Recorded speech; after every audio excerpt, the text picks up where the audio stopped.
નમસ્કાર India news ગુજરાતમાં આપનું સ્વાગત છે અને હું છું આપની સાથે કિશન તિવારી। સમાચારોની શરૂઆત કરીએ આપણે સૌથી પહેલા મહત્વના સમાચારથી। મોટા સમાચાર જે સામે આવી રહ્યા છે સુરતથી। જણાવી દઈએ શહેરના લાલગેટ વિસ્તારની આ સમગ્ર એક મોટી ઘટના સામે આવી છે, જ્યાં લાલગેટ વિસ્તારમાં હરિપુરા શેરીમાં સામૂહિક આપઘાતની આ સમગ્ર ઘટના છે, જેમાં જણાવી દઈએ કે પતિ પત્ની અને બાળકનો આપઘાતનો આ સમગ્ર મામલો છે। ઝેરી દવા પીને આપઘાત કર્યો છે। પોલીસ ઘટના સ્થળે પહોંચી અને આગળની તપાસ હાથ ધરી છે। સામૂહિક આપઘાત પાછળનું કારણ અત્યારે હાલ અકબંધ છે, પરંતુ જણાવી દઈએ કે જે મોટા સમાચાર જે સામે આવ્યા છે કે 13 વર્ષનું બાળક, 36 વર્ષના પિતા, 32 વર્ષની મહિલાનો સામૂહિક આપઘાત છે અને જેને લઈને સમગ્ર પંથકમાં ચકચાર મચી છે। એક અઠવાડિયા પહેલા સૌદીની યાત્રા કરીને પરત ફર્યા હતા અને ત્યારે ફૈઝ અહેમદ, 36 વર્ષીય મુબીના અહેમદ અને પુત્ર નોમાન અહેમદનો આ સામૂહિક આપઘાતનો આ ઘટના છે અને જે ઘટનાને લઈને સમગ્ર પંથકભરમાં અત્યારે હાલ ચકચાર મચી છે। આ જણાવી દઈએ મોટા અને મહત્વના સમાચાર છે। સુરતથી સામૂહિક આપઘાત કર્યો છે એક પરિવારમાં, જ્યાં માતા, જેને કહી શકીએ આપણે કે પતિ, પત્ની અને પુત્ર, એટલે કે પુત્ર, માતા અને પતિ, આ 3 જણે સામૂહિક આપઘાત કર્યો છે। હાલ પૂરતું જણાવી દઈએ કે આ જે આપઘાત કરવામાં આવ્યું છે તેના પાછળનું કારણ અત્યાર સુધી સામે આવ્યું નથી અને પોલીસ તપાસ ચાલુ છે।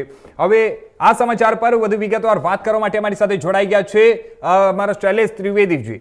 શૈલેષજી, આપણે વાત કરીએ હાલમાં તો જે સમગ્ર ઘટના બની છે તે ઘટના પાછળનું અત્યાર સુધીમાં કારણ શું સામે આવી શક્યું છે અને આમાં અત્યાર સુધીમાં શું માહિતીઓ મળી છે? આ ઘટના સામે આવી છે। એક પતિ, પત્ની અને પુત્ર, એ ત્રણેય સામૂહિક રીતે આપઘાત કરી લીધો છે। હાલ પ્રાથમિક રીતે હજુ કોઈ વિગતો સામે આવી રહી નથી, પરંતુ આ પરિવાર છે થોડા દિવસ પહેલા જ અખાતી દેશોની મુલાકાતે જઈને પાછું આવ્યું છે ને ત્યારબાદ આજે સવારે, વહેલી સવારે આ જે પરિવાર છે એના ત્રણેયના મૃતદેહ સામે આવ્યા છે, મળી આવ્યા હતા। સમગ્ર ઘટનાને લઈને પોલીસે તપાસ શરૂ કરી છે। આર્થિક સંકળામણ છે કે પછી કોઈ સામાજિક કારણ છે, એ તમામ મુદ્દાઓની હાલ પોલીસે પ્રાથમિક તપાસ કરી છે। અલબત્ત આ અંગે હજુ સત્તાવાર કોઈ વિગતો સામે આવી નથી। જી, જો આપણે વાત કરીએ તો આજે સમગ્ર ઘટના બની છે તે ત્યાં ખબર કઈ રીતે પડી અને શું સ્થાનિકોએ ત્યાં જઈને ઘરમાં જોયું કે પોલીસ કઈ રીતે ત્યાં સુધી પહોંચી, એને લઈને અત્યાર સુધીમાં શું માહિતીઓ સામે આવી છે? આ ઘટનાને લઈને અનેક પ્રકારની વાતો અને વિગતો સામે આવી રહી છે। અલબત્ત મોડે સુધી આ પરિવારનો બહાર આવતા આડોશના લોકોએ જ તપાસ કરી હતી, ત્યારબાદ બોલાવવામાં આવી હતી। પોલીસે પણ હાલ તો મોબાઈલ પરિવાર તપાસ કરી છે, પૂછપરછ કરી છે અને હાલ પોલીસની જે મશક્કત છે એ છે કે આ સામૂહિક આપઘાતનું કારણ છે।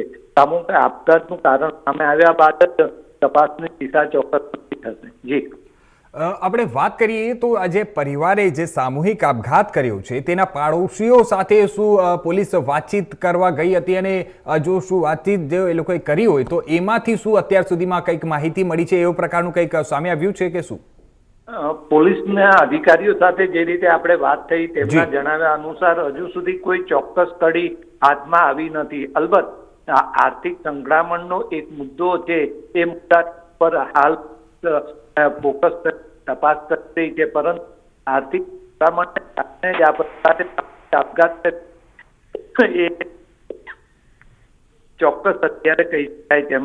જી જી, ધન્યવાદ અમારી સાથે જોડવા માટે અને આ તમામ માહિતી અમને આપવા માટે। ચાલો સમાચારમાં તરફ આપણે આગળ વાત કરીએ હવે રાજકોટની।